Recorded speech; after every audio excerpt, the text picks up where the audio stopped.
Magandang umaga sa lahat. Ako si Josh Idril Pailagaw at nais kong ipakita sa inyo ang mga halamang ornamental na makikita sa aming bakuran.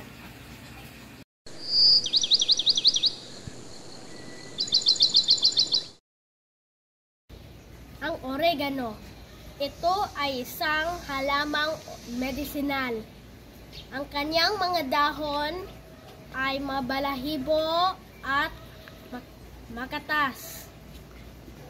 Mabango at matapang din ang amoy ng kanyang mga dahon na hugis puso. Ang pinaglagaang dahon ng oregano ay mainam sa mga taong may ubo, sipon, lagnat, sortot at iba pa.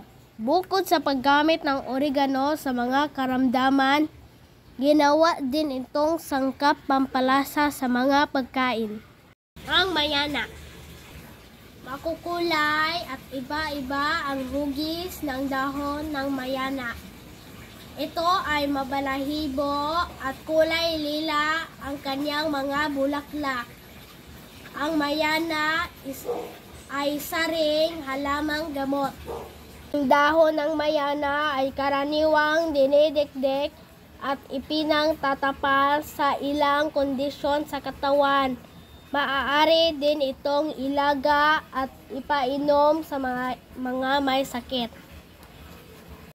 Kaya sa aming bakuran, maraming halamang ornamental na hindi lamang palamuti at pantanggal ng stress, kundi may mga benepisyo din ito sa ating kalusugan.